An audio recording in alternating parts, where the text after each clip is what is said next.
좋은 환경이 위대한 인물을 만드는 것은 아닙니다. 좋은 환경이 중요합니다. 그러나 좋은 환경이라고 해서 위대한 인물이 되는 것도 아닙니다. 우리 지금도 부잣집 교육 다 시켜주고 정말 따뜻한 집에서 맛있는 거 먹여주고 가장 좋은 옷 입혀주고 그런다고 해서 훌륭한 사람으로 성장하는 게 아니라는 거죠. 오늘 나오는 이 르호보암은 아버지가 솔로몬이고 할아버지가 다윗입니다. 여러분, 이 정도면은 잘해야 되는 거 아니겠습니까? 그러나 이렇게 좋은 환경 속에서도 이 르호보암이 자신의 믿음으로 서지 못했기 때문에 결국은 이스라엘 분열의 빌미를 제공한 사람이 되고 말았습니다. 그래서 성경은 여러분, 환경보다 더 중요한 게 있다고 말합니다. 환경보다 믿음이 더 중요하다고 말합니다.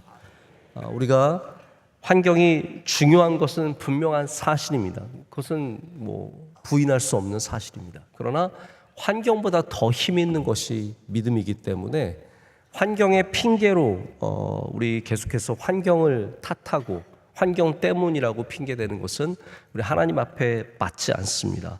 저도 환경을 중요하게 생각합니다. 지난 주일날 제가 여러분께 말씀드린 것처럼 환경 때문에 더 집중할 수 있게 되고 환경 때문에 더 집중하지 못하기도 합니다. 내가 집중하지 못하는 것이 있다면 그걸 좀 내려놓을 수 있어야지. 그런 환경을 피할 수 있어야 합니다.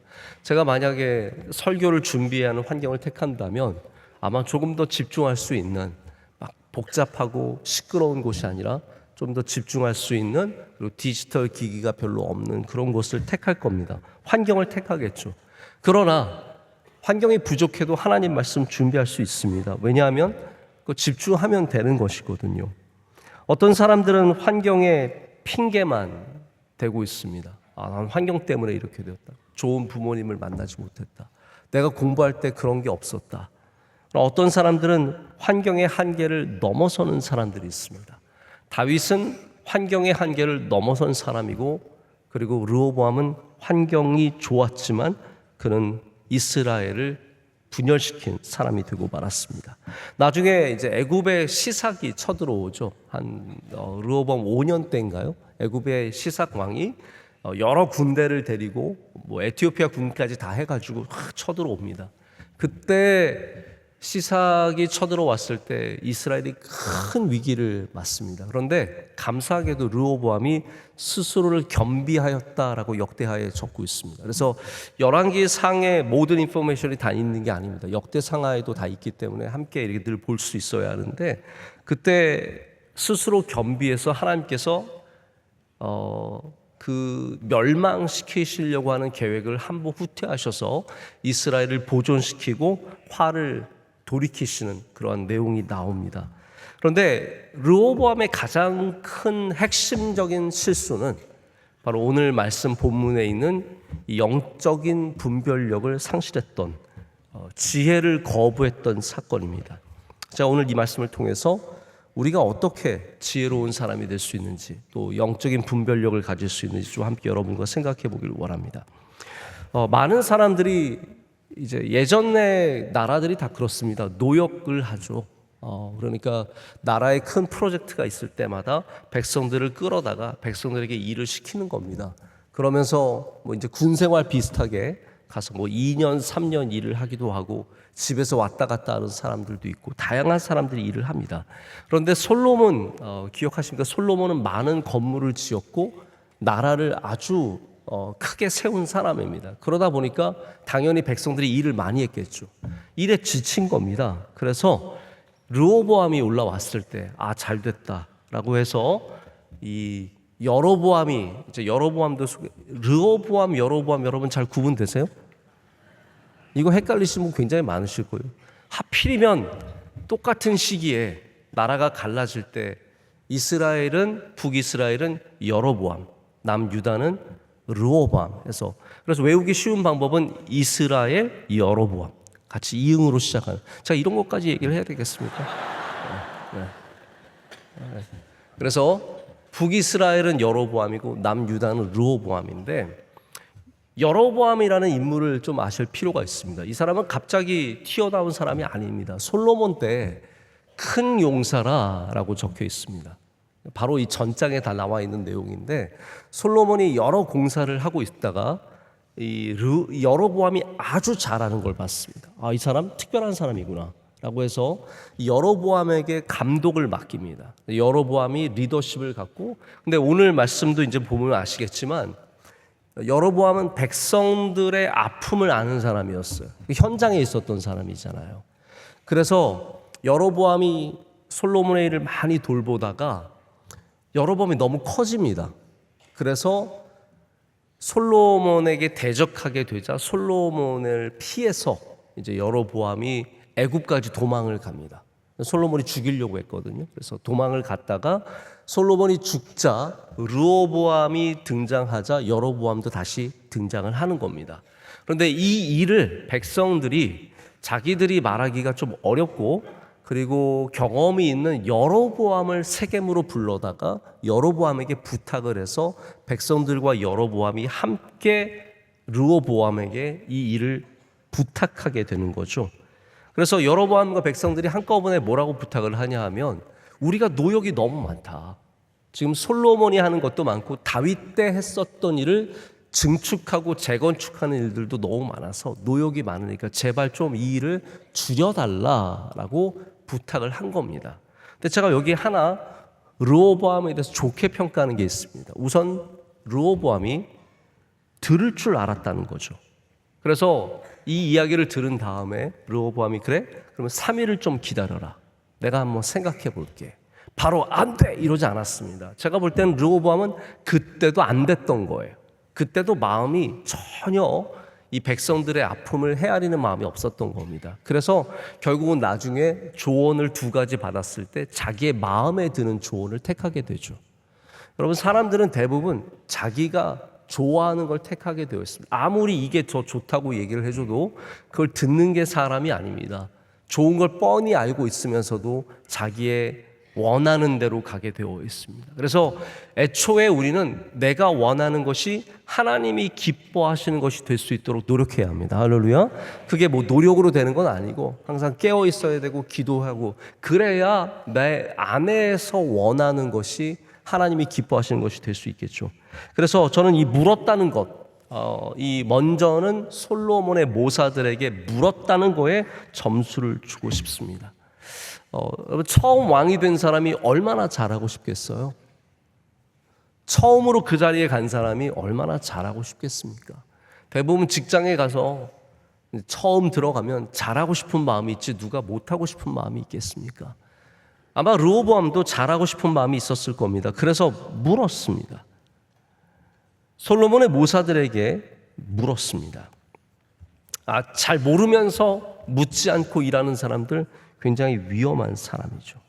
그런데 묻는다고 해서 또 듣는 것도 아닙니다. 대통령이 이제 선출이 되어서 올라가서 이제 자기 역할을 감당하기 시작하면서 가장 먼저 하는 것 중에 하나가 듣는 일입니다. 사회 각계 인사들을 모셔다가 여러 가지 이야기를 듣습니다. 듣는 거 되게 중요하죠. 근데 대통령 대부분이 어떻게 하냐면 듣고는 자기 마음대로 하는 거예요. 듣는 건 듣는 거고 요식행위죠. 많이 듣습니다. 얘기해 주세요.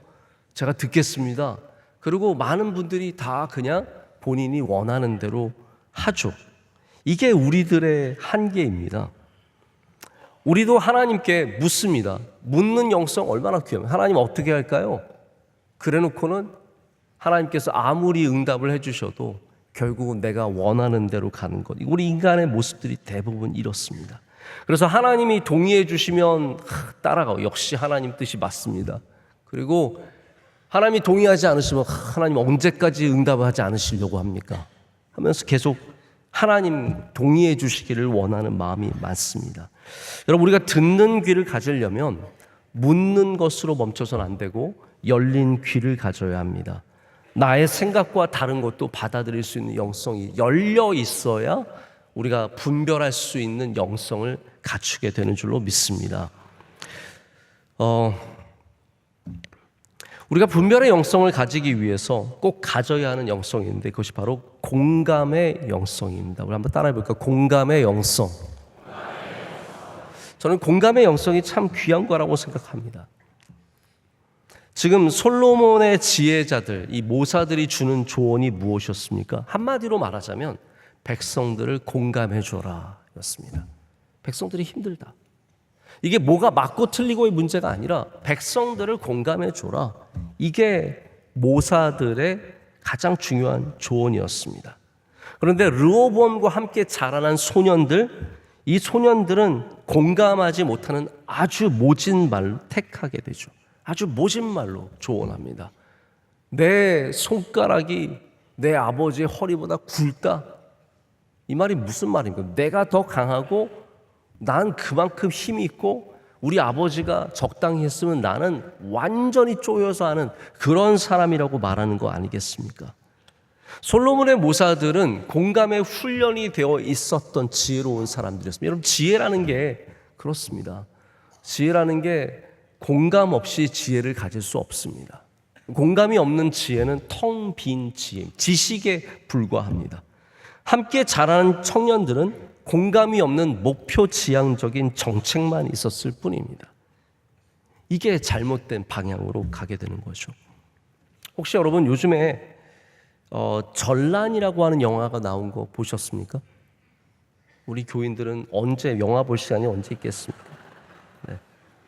네. 저도 잘 영화는 보지 못하는데 넷플릭스를 보니까 아주 잘생긴 배우인 강동원이라고 하는 배우가 나온 영화가, 우리 교회 강동원 장로님 말고 강동원이라고 하는 배우가 나온 전란이라고 하는 영화가 있어요. 이게 임진왜란을 배경으로 한 영화예요. 제가 근데 물론 저도 다 보지 못하고 앞에 조금 봤는데 어떤 내용이냐 하면 이 강동원이라고 하는 친구가 원래 평민의 집에 있다가 노비가 되어서 이제 팔려 들어간 집에서 자기랑 같은 나이의 도련님이 장군의 아들이에요. 얘도 장군이 되어야.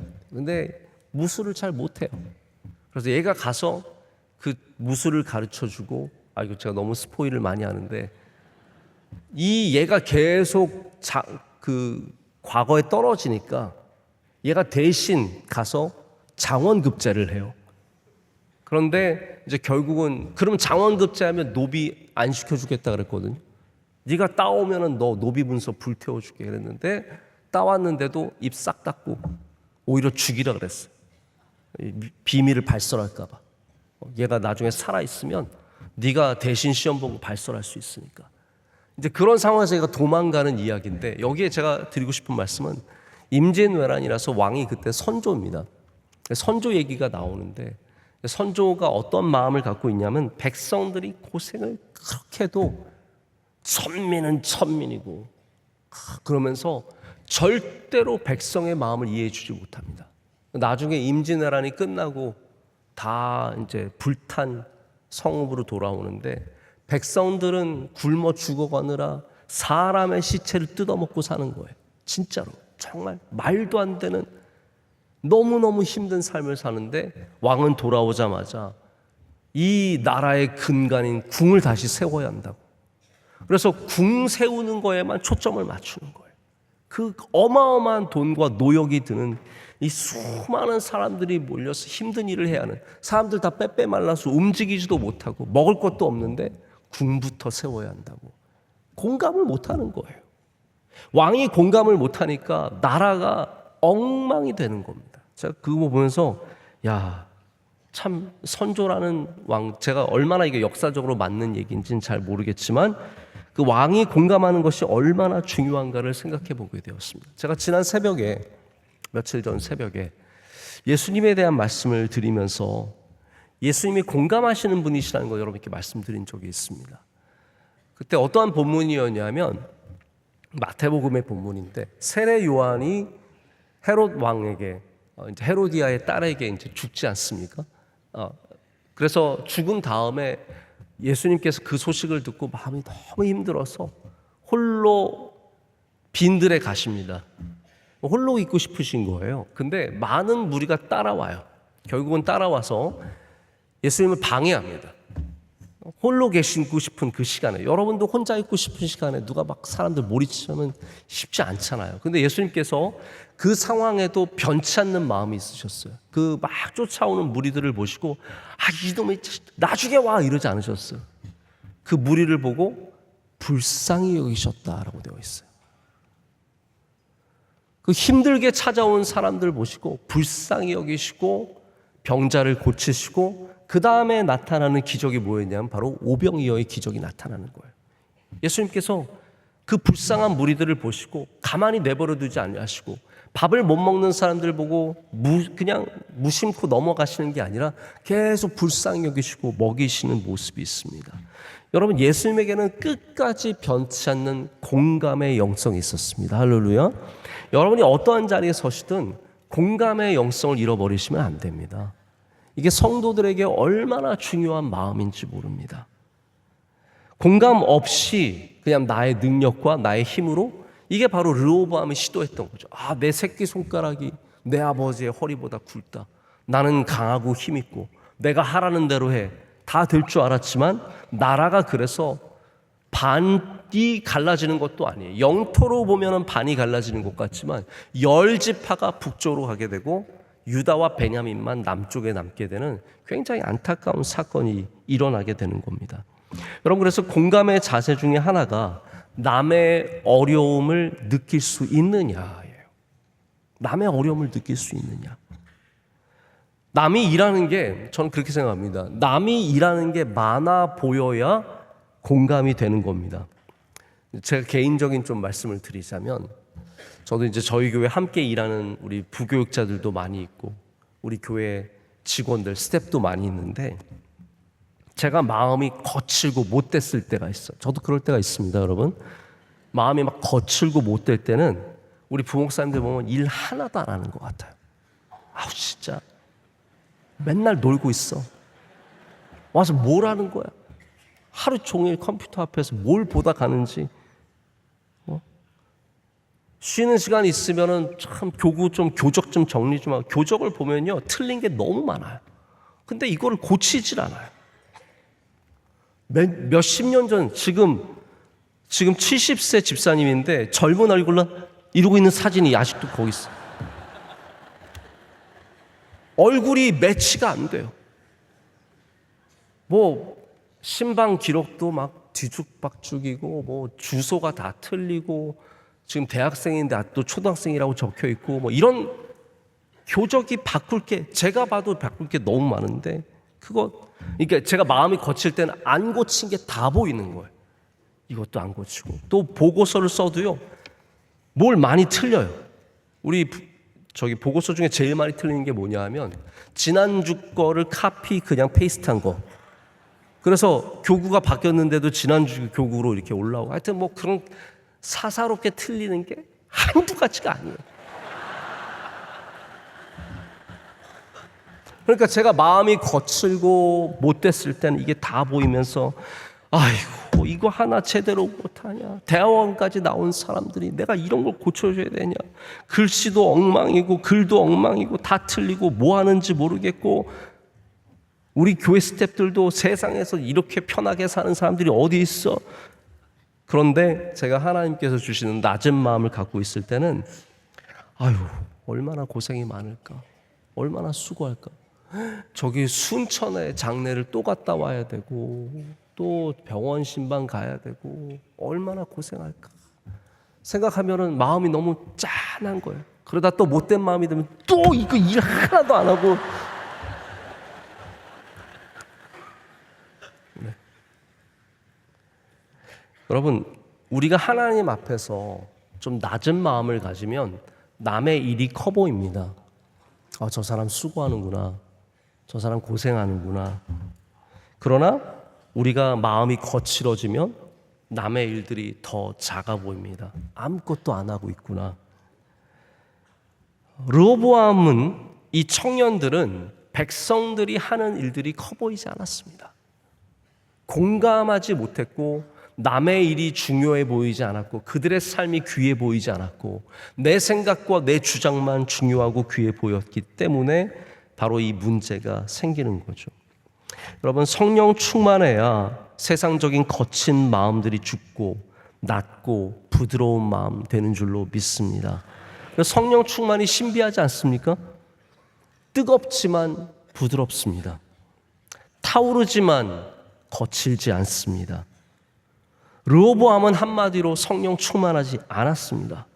그 결과가 이스라엘의 분열입니다. 여러분, 사도행전을 보십시오. 분열의 위기가 있을 때 하나님께서 초대교회에 주신 은혜가 뭐예요? 성령 충만한 7 집사를 뽑아서 그 일을 감당케 한 겁니다. 성령 충만이 하는 일이 뭐냐면 분열된 곳에 일치를 허락하는 일입니다. 성령 충만하지 않으면 우리의 인간적인 마음들이 압도하기 때문에 바로 그곳에 분열이 일어나게 되는 것이고, 이렇게 지도자가 성령 충만하지 못하고 하나님의 마음을 알지 못하니까 나라가 두 쪽이 나는 것이죠. 여러분, 어떤 일을 맡으시든지 성령 충만으로 인해서 열정은 있지만 뜨겁지만 부드럽게 볼 수 있는 마음 가지시길 축복합니다. 그런 곳에 더 단단해지는 하나됨이 있다라는 것입니다. 제가 한 가지만 좀 더 말씀을 드리려고 합니다. 르호보암이 갖고 있었던 이 분별의 부족함, 능력의 부족함이라기보다는 분별의 부족함입니다. 왜냐하면 르호보암은 제가 봤을 때는 아주 무난하게 왕의 훈련을 받고 성장한 사람입니다. 자, 여러분, 솔로몬은 여디디아로 태어나서 왕이 될 가능성이 없었던 사람입니다. 아시죠? 제가 여기 시간이 없어서 다 길게 말씀을 드릴 수는 없는데, 솔로몬은 그래서 왕자였지만 왕위 순위에 끼지 않는 왕자였습니다. 그래서 별로 이렇게 많은 견제를 받지도 않았고 어쩌면 왕의 훈련도 많이 받지 않았을 거예요. 르호보암은 좀 다른 이야기입니다. 르호보암은 아주 무난하게 성장했고 거기서 왕이 될 아마 1순위로 됐을 거예요. 그런데 왕의 훈련을 얼마나 그러면 받았겠습니까?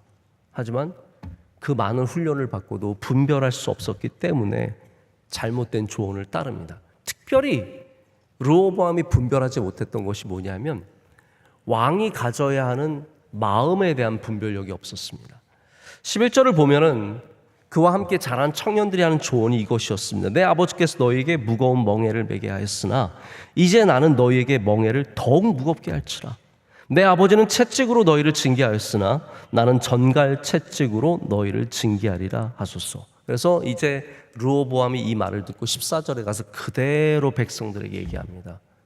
너희 멍에를 더 무겁게 할 것이고 너희를 전갈 채찍으로 징계하리라, 다스리라. 여러분, 제가 볼 때는 르호보암이 하나님을 알았다면, 하나님을 이해했다면 절대로 이 말을 따르지 않았을 겁니다. 왜냐하면 여기에 나오는 단어들을 보십시오. 무거운 멍에, 징계, 전갈 채찍, 이 모든 것은 예수님의 하시는 일들에 딱 반대되는 단어이기 때문입니다. 르호보암은 내가 너희의 멍에를 더 무겁게 할 것이다 라고 했지만 예수님께서는 오셔서 뭐라고 했습니까? 수고하고 무거운 짐진 자들아 다 내게로 오라, 내가 너희를 쉬게 하리라. 내 멍에는 가볍다라고 말씀하셨습니다. 전혀 반대되는 멍에죠. 여기 우리의 왕이신 예수 그리스도가 있습니다. 참된 왕이신 예수 그리스도는 우리의 무거운 멍에를 쉬게 해주시겠다라고 말씀하시는데, 여기 왕으로 나타나는 르호보암은 너희의 멍에를 더욱 무겁게 할 것이다 라고 말합니다. 하나님을 얼마나 모르는 사람입니까? 이게 전혀 다른 왕의 모습 아니겠습니까? 여러분, 참된 왕이신 예수 그리스도를 섬기는 우리는 감사해야 합니다. 왜냐하면 예수님은 우리의 멍에를 가볍게 하시기 위해 이 땅에 오신 분이시기 때문입니다. 르호보암은 무겁게 하는 왕이죠. 성경에 메시아는 우리 대신 뭘 받는다고 했습니까? 징계를 받는다고 했습니다. 우리의 참 왕이신 예수 그리스도는 이 땅에 오셔서 우리 대신 징계를 받으시는 분이시고 우리 대신 채찍에 맞으사 십자가에 달려 죽으시고 부활하신 분이신데, 르호보암은 내가 너희를 징계하리라 라고 했고요, 내가 너희를 전갈 채찍으로 다스리리라 했습니다. 여러분, 전갈 채찍이 뭔지 아시죠? 그냥 채찍은 그래도 가죽끈으로 만들어서 때리는 채찍이지만 전갈 채찍은 끝에 금속을 달거나 가시를 달아서 등에 닿았을 때, 몸에 닿았을 때 살점을 뜯어내는 채찍입니다. 가장 잔혹한 채찍이죠. 가장 아픈 채찍입니다. 우리 예수님께서는 우리 대신 맞으신 분이신데 르호보암은 왕이 되어서 사람을 때리는, 징계하는 왕이 되었습니다. 예수님께서는 우리 대신 짐을 져주시는 분이신데 르호보암은 더 짐을 주는 사람입니다. 여러분, 이 르호보암이 택한 다스림의 방식을 보십시오. 사랑으로 다스리시는 예수님과 전혀 다른 방향 아닙니까? 여러분, 만약에 여러분이 이 세상에 살면서 어떠한 중요한 위치에 올라가신다고 한다면, 조금이라도 중요한 자리에 있다고 한다면 예수님의 방식으로 섬기시길 축복합니다. 예수님이 진짜 왕이신 이유가 바로 여기에 있습니다. 어떤 유다의 왕도 이렇게 다스리지 않았습니다. 그러나 하나님께서는 이 세상에 하나님의 아들을 보내시면서 참 왕의 모습을 보여주셨습니다. 요한복음이 여러분 여러 면으로 중요한데 요한복음이 제시하는 예수님의 모습은 왕의 행진입니다. 왕의 행진. 왕이신 하나님의 아들이 이 땅에 오셔서 왕으로 예루살렘 성전에 들어가셔서 억울하게 죄 없이 죽으신 다음에 부활하셔서 이 세상의 권세를 잡으시는 그러한 왕으로서의 모습을 우리에게 제시해 주고 있습니다. 왕이신 예수님은 우리 대신 짐을 지시고 우리 대신 징계를 받으시고 우리의 짐을 가볍게 해주시는 왕이십니다. 할렐루야. 여러분, 그래서 우리가 섬기는 왕은 좋은 분이십니다. 그런데 그렇게 우리가 그런 다스림을 받고 세상에 나가서 어떻게 우리가 전갈채찍으로 사람을 다스릴 수 있겠습니까? 여러분, 혹시 회사를 운영하시면 우리 세상에서 흔히 말하는 악덕 업주가 되지 마시고 여러분이 섬기는 일꾼들에게 좋게 대접해 주시길 축복합니다. 물론 세상에는 정말 꾀부리고 어디 가서 숨고 보일 때는 일하지만 안 보일 때는 일하지 않는 그러한 사람들도 많이 있습니다. 우리들 가운데도 그런 분들이 있습니다. 저도 알죠. 누가 꾀부리는지, 우리 흔히 말하는 잠수 타는지. 갑자기 안 보여요. 연락해도 없어요. 어디 가서 뭘 하고 있는지 몰라요. 잠수 타는지. 저도 누가 그런 걸 하는지 압니다. 그런데 그럼에도 불구하고 저는 여러분들이 예수님의 이 사랑의 다스림을 꼭 배우시기를 축복합니다. 르호보암처럼 다스리지 마십시오. 르호보암처럼 더 무거운 멍에로, 더 잔인한 채찍으로 징계할 때 분열이 일어나고 아픔이 일어나고 오히려 권위가 더 훼손되는 일들이 많습니다. 예수님처럼 사랑으로 다스리고 사랑으로 섬기고 내가 희생하고 내가 본이 되어주는 리더십을 보여줄 때 오히려 그곳에서 손해보는 것 같지만 더 아름다운 일들이 많이 생기는 줄로 믿습니다. 말씀을 맺습니다. 르호보암은 결과적으로 하나님의 예언을 성취하는 인물이 됩니다. 그래서 르호보암이 자기가 그런 일을 하게 될 줄은 몰랐지만 이제 사실 여로보암의 핍박도 그런 거였어요. 아히야가 이제 여로보암에게 이제 옷을 찢어주면서 네가 10지파를 데리고 나라를 세울 것이다. 이 소식이 솔로몬에게 들어가서 솔로몬이 안 되겠다 싶어서 여로보암을 죽이려고 하니까 도망을 가죠. 르호보암은 어쩌면 이제 자기 솔로몬의 아버지인 솔로몬이 하나님 앞에 잘못해서 내가 나라를 나눌 것이다. 하지만 다윗 때문에 너의 때에는 하지 않고 너의 아들 때에 할 것이다 라고 하신 그 예언이 성취되기 때문에 나라가 분열됐을 것입니다. 하지만 여러분 항상 기억해야 되는 것이 있어요. 하나님은 언제든지 바뀌실 수 있는 분이십니다. 저는 그게 하나님의 놀라운 능력이라고 생각해요. 여러분, 예언이라는 거는 난 죽어도 그거 할 거야, 그런 뜻이 아닙니다. 저는 예언을 항상 이렇게 바랍니다. 예언은 우리의 오늘을 바꿔주는 경고입니다. 다시 말씀드립니다. 예언은 그런 일이 일어날 것이다로 끝나지 않습니다. 그런 일이 일어날 것이기 때문에 너의 오늘을 바꾸라는 거예요. 너의 오늘이 바뀌면 여러분 어떻게 됩니까? 너의 미래도 바뀌게 되는 거예요. 하나님은 절대로 예언이라고 하는 이것을 갖고 볼모를 삼아서 우리가 무슨 일을 하든 그 일을 일으키시는 분이 아니십니다. 하나님께서는 그런 일을 작정하셨어도 우리가 스스로 겸비하면, 우리가 하나님 앞에서 낮아지고 우리가 하나님 앞에서 바른 모습을 되찾으면 언제든지 예언하신 것을 다시 취하실 수 있는 분이십니다. 만약에 르호보암이 하나님 앞에 깨어서 이렇게 전갈채찍을 휘두르지 않았고 낮은 마음으로, 공감하는 마음으로 백성들을 불쌍히 여기고 하나님 앞에 바로 행했다면 어쩌면 하나님께서 나라를 가르지 않으셨을 수도 있지 않겠습니까? 이스라엘 분열의 원인 제공자는 솔로몬이 아닙니다. 솔로몬만이 아닙니다. 르호보암도 거기에 해당합니다. 여러분, 우리가 깨어있을 때 하나됨이 깨어지지 않을 줄로 믿습니다. 우리가 낮은 마음으로 섬길 때 여러분의 가정이 하나 될 수 있습니다. 새벽 예배 아이들 다 이렇게 언제 여기가 꽉 찼어? 아까 전에 내가 올라올 때는 없었는데. 네. 우리 아이들이 다 즐거운 마음으로 일어나서 나오나요? 제가 한번 인터뷰를 누구 해보고 싶은데, 오늘 즐거운 마음으로 나왔니? 아니면은 우이씨 하면서 나왔니? 물어보고 싶은데 아마 여기 중에서 몇 프로가 막 일어나서 저는 새벽 예배 가고 싶어 야 뭐 이러면서 나오는 애들이 몇 명이나 되겠습니까? 근데 여러분, 그런 아이들도 전갈채찍으로 다스리지 마십시오. 너 갔다 와서 보자. 너 좀 죽었어. 오늘 너 아무것도 없어. 게임도 없고 유튜브도 없고 너 오늘 하루 종일 네 방에서 공부만 해야 돼.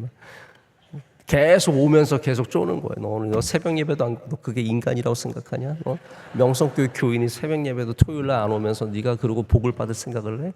너가 지금 뭐 그래서 대학교 들어갈 수 있을 것 같아? 네가 뭐 대학 들어가면 잘 살 것 같아? 제가 이러는 거 아닙니다. 네. 그럴 수 있지 않겠습니까? 그런데 여러분, 저는 아이들의 마음을 이해해 주는 게 중요하다고 생각해요.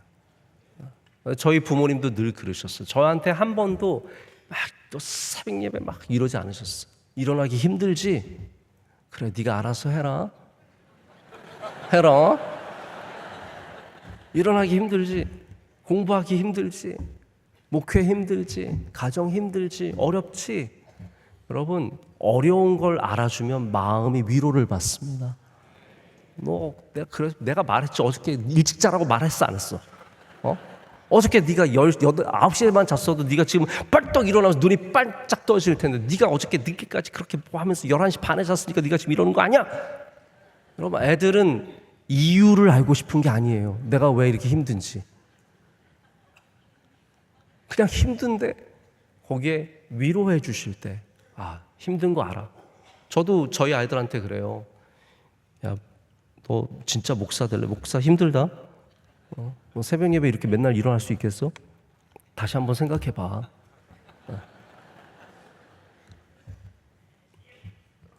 여러분, 공감하십시오.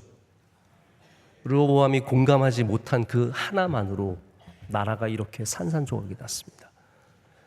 우리가 조금이라도 공감할 수 있을 때, 그것이 영성이라는 것을 알 때, 그것이 바로 하나님께서 우리 가운데 주신 은혜라는 걸 알 때, 예수님께서 오셔서 우리를 불쌍히 여겨주시고 우리 연약함을 알아주셨기 때문에 죄 지은 사람마저도 불쌍히 여겨주시고 품어주셨기 때문에 우리가 여기까지 온 것 아니겠습니까?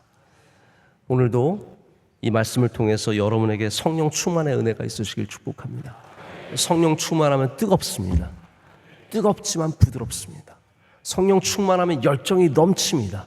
그렇지만 연약한 사람을 돌볼 수 있는 여유로운 마음이 있습니다. 그렇기 때문에 이 성령 충만의 능력을 갖고 세상에 나가셔서 다 승리하시는 하나됨을 이루시는 여러분 되시길 축복합니다.